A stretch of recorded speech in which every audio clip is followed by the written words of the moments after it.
Felly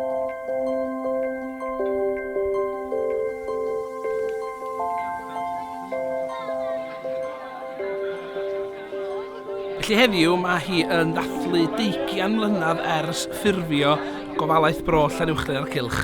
Gafodd yr ofalaeth i'w ffurfio yn 1984 wrth i'r annibynwyr a'r presbyteriaid uno hefo'i gilydd i greu gofalaeth gyd-enwadol, un o'r ei cyntaf yng Nghymru, a hynny ar y pryd dan arweiniad y gweinidog yr annibynwyr o Dyma ar y pryd, sef y diweddar marchedig W.J. Edwards. O'n i'n ysgol Sul yn Carmel. Ac yn fan hyn, o'n i'n diacon nes 20 mlynedd, cyn i ni ymuno. Dwi'n hen o'n cofiwch. Ni di cytuno'n dda iawn. Wel, at ei gilydd beth yna, dyma mena. Achos ni efo'n gilydd cynt yn bob dim arall. Chi? Mewn marchnad, mewn tafar, mewn lle bynnag o'ch yn mynd. O'n i efo'n gilydd da iawn, ond yn y capel. Ac beth gored i gwylod. I'r ofalaeth ac i'r ardal yn sicr.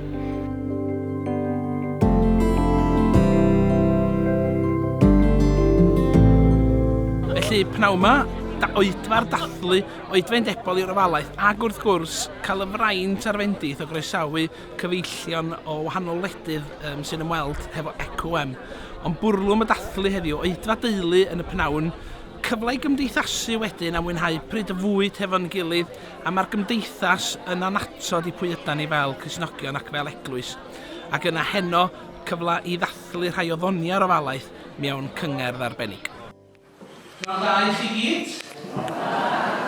Croeso cynnas i bawb ohonoch chi wrth i ni ddod at yn gilydd, i gyd addoli ac i ddathlu 20 mlynedd ers sefydlu yr ofalaeth Bro. Mae'n ddiwrnod i ddathlu, mae'n ddiwrnod i lawenhau, mae'n ddiwrnod i ddiolch, a mae'n ddiwrnod i ddod.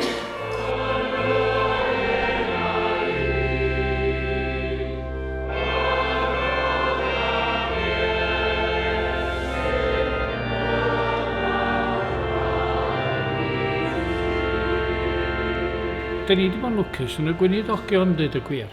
Ac yn sicr mi rydyn ni yn lwcus yn y gweinidog sydd ganddo ni ar hyn o bryd. Mae hynny yn sicr yn rhan o'r llwyddiant. O'n i yma dydd Gwener, oedden nhw'n codi'r babell tu allan. Ond erbyn i mi gyrraedd, dweud y gwir, oedden nhw wedi chodi hi. Ac criw o'r rhai o'r ffermydd ac yn y blaen, wrthi yn brysur cael hwyl yn codi. Hynna di, pobl yn cydweithio felly, dwi'n meddwl, a dyna ydy gyfrinach, dwi'n meddwl bod neb eisiau bod yn geffyl blaen.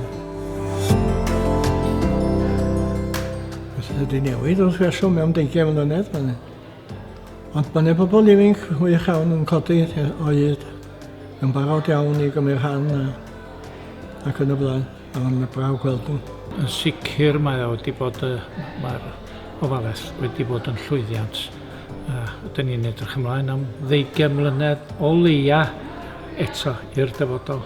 Dathliad di heddiw i ddweud y gwir i ystyried yr hyn sydd wedi'w gyflawni, lle mae ffydd wedi arwain y bobl i'r fan yma ac i ofyn, wel, lle mae'n ffydd ni'n mynd i'n gyrru ni i'r yfory wrth i ni barhau i dystiu Iesu Grist, a dwi'n clywed i wenw fo'n yr rhan yma o'r wlad a'r byd.